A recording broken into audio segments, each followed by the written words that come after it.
Hi, congratulations on doing the first step and assessing your social media habits. No matter what type of results you got at the end of the test that was above this video, it's going to be still very useful for you to learn how to maintain a positive digital presence. My name is Alexandra and I'm going to teach you how to create some strategies in order to maintain a healthy relationship with social media usage. When you realize that something in your life is not working for you, that is not bringing you any benefits, the first step to do is to set boundaries. How to set boundaries with social media?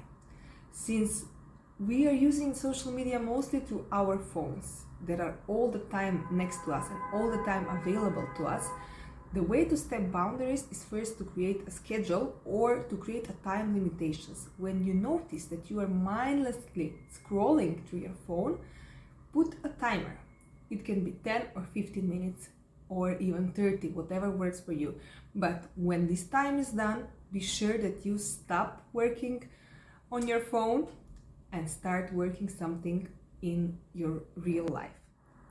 When we have our phone all the time in our hands and all the time we receive notifications, they are sort of a distraction for us.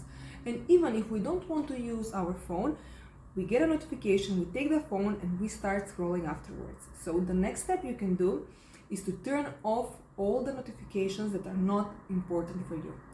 For example, you can leave notifications from messages, from other applications that you are using to talk with people, but you can turn off the notifications from Facebook, from Instagram, from TikTok.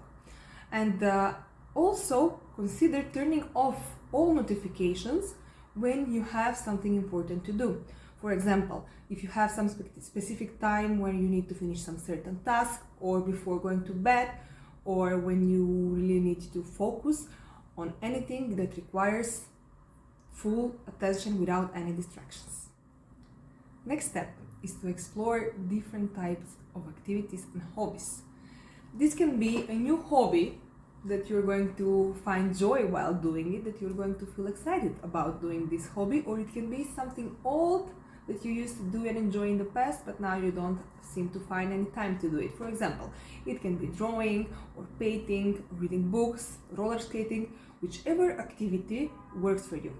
If you don't have any activity that is something that you used to do a lot in the past, then what you can do is to start searching, to explore new and different activities that can become your new favorite hobby.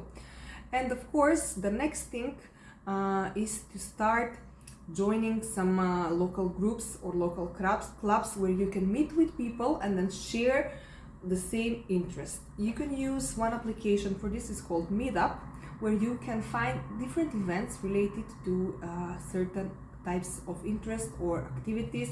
So feel free to download and check if this application is for you, or find your own ways to explore the different hobbies, activities and interests that will bring joy in your life. The next step is to schedule screen-free time. Put a timer for some period in the day where you're going to go offline, when you're going to put your phone aside and forget about it. There are even some boxes you can buy that you just lock the phone in there and you set a timer, and then you are not able to open the box and use the phone. But if this is too extreme for you, you can always make boundaries by yourself. So you can promise to yourself that you're not going to use your phone for a certain time in the day, in the week, whatever works for you. And during this time, find something else to do. Explore being offline. Try to foster in-person communication. This means that you should prioritize face-to-face interactions. If you don't spontaneously go out with friends or family, try to plan these meetings with people that you care for and you love, and try to have a good time off your phone. This means also try to limit looking at your phone and going through social media during any social gathering. Also, set some guidelines for yourself. For example, no phone use during meals or during conversations. Sometimes this is hard for us to do because our mind and our brain tries to go back to what it used. So just become aware of this, and when you notice that your hand is reaching for your phone, become aware and stop this action. And the final step is to try and do a challenge called digital detox. When you go to the settings in your phone, you can check the screen time that you are spending on your phone every day. You can find under digital well-being or screen time.